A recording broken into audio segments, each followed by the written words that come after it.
Welcome back to Fastbreak Sports. We got Tyler back today. We just did a Steph Curry video. It's time to do the man, the Mamba, the Kobe, right? Kobe Bryant. Yep. Awesome. Now you Yep. were collecting Kobe before his accident, and then after his accident, you bought a few more and had some stuff graded as well. So let's just dive right into Kobe, man. What you got first for us? Yeah, Tim, and let's give a little backstory, I guess, because when he was playing, I wasn't the biggest fan of Kobe. Oh, I know. I'm a Jordan guy.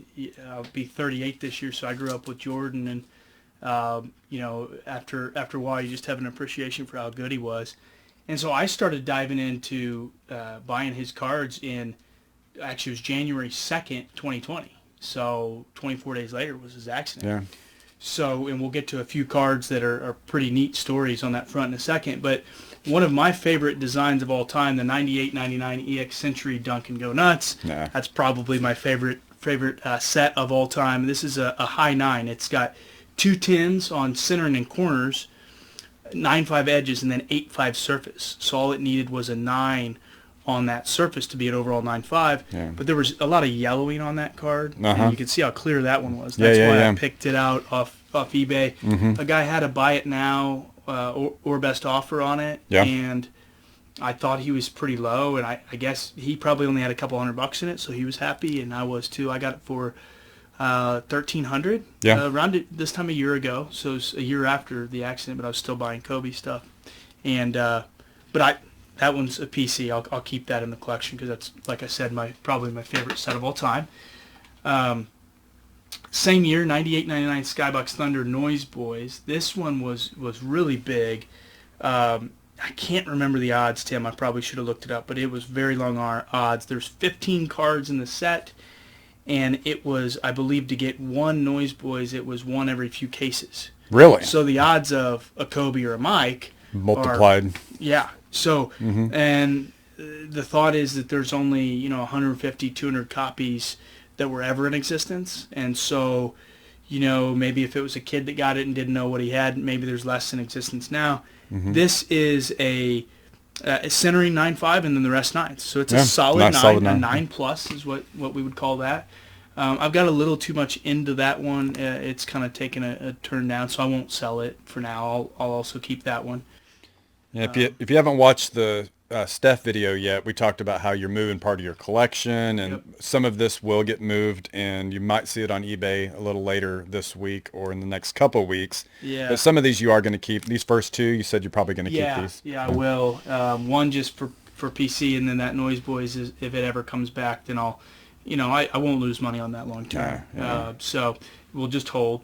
And then this one, let me pop it out. It's got one of those case shields on it. And if you saw the Step video, again, this is the From Downtown case hit, kind of cool. It's got the palm trees, LA in the background.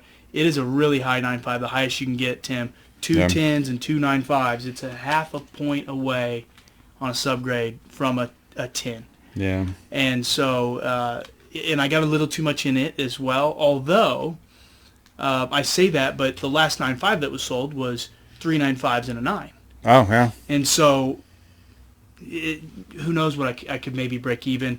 So I'll probably hold on to that one for now and maybe move it eventually on that From Downtown. Now this one is one that I think I want to keep too, and then we'll get to some that I think I'm going to sell. Gotcha. 0405 Finest Black Refractors, the Black Mamba, right? But this one's numbered out of 29. And it's a 9.5, 3 9.5s and a 9. I bought it on eBay, won an auction last May, and I paid, I believe, $3,700 for it. Is what I have in that card, and I'm on the fence as to whether I could get more now or just hold it. I think there's only 2 9.5s in the black, and there may be a couple PSA 10s. But it's numbered out of 29, and as you know, back then in 0405, man, they printed so much stuff, and that is a really low-numbered card. It's a beautiful card. So that one I'm kind of on the fence about as well. It's hard to let that one go. Well, surface can be a horrible problem with those Topps Finest, and that one has a 9 and triple 9.5s in the other subs. Awesome card. Really pretty. So then we'll get to kind of the nitty-gritty here. These 4 I had graded. 3 of them I had graded here at Fastbreak, and 1 through Grade These Cards, and that's this one that I'll show you all. 99 2000 Finest Dunk Masters refractor, numbered out of 150. This was a very popular set at the time. It features kind of an action shot, 2 action shots, like in the foreground and in the background. Pretty cool design. I bought it raw last April and had it sent in to Nate Nichols at Grade These Cards. Yeah. And it had been sitting. This guy claimed it was one owner, and so I thought, well, if his claim was right, that he maybe took care of it, was top loaded. Sure. And it came back pretty darn strong. 2 9.5s, a 9 and an 8.5. 9.5 on edges and centering, 9 on the corners, 8.5 on surface. Again, the surface presumably could have been just straight out of the pack. Sure. And so I thought that was a pretty strong grade for a card that at the time was already 22 years old when we sent it in. So I was happy with that. Having said that, I may move that one. It's between that one and the other black refractor. I don't know. Yeah. I'll sell one and keep one. So that's a neat card, though. Yeah, those are cool. Another refractor, 99 2000 again. That last one. And this is out of just Topps, but it's a die-cut Prodigy refractor. These are really slick-looking cards. You probably remember this set. Okay, so when this came out, I was obviously working for Bob back in the day, and so this would have been my first year working for Bob, That's what I thought. and I pulled this card. I remember it very, very well, and I think I sold it for $8 back in 99 2000, Yep. and that was probably getting what I should have gotten out of it. So just out of curiosity, I sold that for about maybe $8. What's that worth? Good question, Tim. I bought it raw right before. This is another one, actually. I'm thinking about this. Right before his accident, right before he passed away, and I paid $125 for it raw, maybe $150. The grading fee.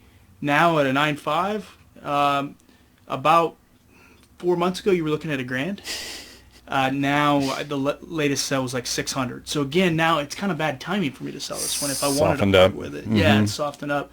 And I like this card anyway, so it may be one of those PCs anyhow. Now the next two are the best story. And we'll save the best for last. This one I purchased. This is a 1920 Panini Revolution autograph Infinite. Infinite was the variation numbered to 25. This one is numbered 8 out of 25. Jersey number. Yeah. It was after his accident. Somebody had probably just pulled it because this set had just come out around the same time too. Oh, okay, yeah. Okay. And they had it on there for a buy it now, and it looked pretty low, and it was best offer. And I thought, man, it was a Saturday morning, do I just go buy it because somebody else is going to buy it because it seemed low? And I actually was able to get it for about $800, which I thought to be pretty good because, it's an on-card auto too. And jersey numbered. And jersey numbered, out of 25. He's doing a reverse dunk. And I got it, it looked clean, and sure enough, it got a 9.5. 3 9.5s, corners are a 9, autographs a 10. So that's just a really neat card there. And the bad part about the story, I guess, is, well, other than obviously Kobe passing away, is I sold it, and then I bought it back. So this gets interesting. So I sell it. So I had it as a 9.5 through Bob. We didn't do the subgrades. Sold it. It was through an auction. It was Probstein, and it went for $3,300 if I remember. So I netted out like $3,000, and I had $800 in it. So I made more than $2,000 in like 3 months. So I was happy. So I decided later on when I started buying some more Kobe's about a year later, which was a year ago this time, I was just looking at Kobe autos, and I was looking at numbered Kobe autos, and it came up. And then at one point I think I got curious and I started typing in the cards I had sold to see what they went for. Well, a guy had it on there, buy it now for $10,000. I go, no way. And I knew it was the jersey number, and obviously sure, you knew. I knew it was my card. You knew his card, yeah. So I contacted the guy and I said, did you win this on auction through Probstein, out of curiosity? And because I didn't know if it had been sold again since then. Yeah. And he said, yeah, I did. And I said, well, that was my card. And not that you care about my story, but I can tell you how I know it was my card. Yeah. And now pull out a little tiny violin. Yeah, Say, yeah. Like, I want to buy it back. Yeah. And he goes, okay. A guy in the Philippines, and so we started bartering. And since and he was going to make I knew what he bought it for. Absolutely. So then I ended up buying it back for several thousand more than that. And it's one of those stories, Tim. It's kind of like, you buy a stock and then you sell it and you say, well, I shouldn't have sold it. I should have probably held it. Yeah. So now I want to buy more shares of it. And so that's what I did with this one. Yeah. Having said that, that's probably one I will also keep in the collection just because of that story. Oh, for sure.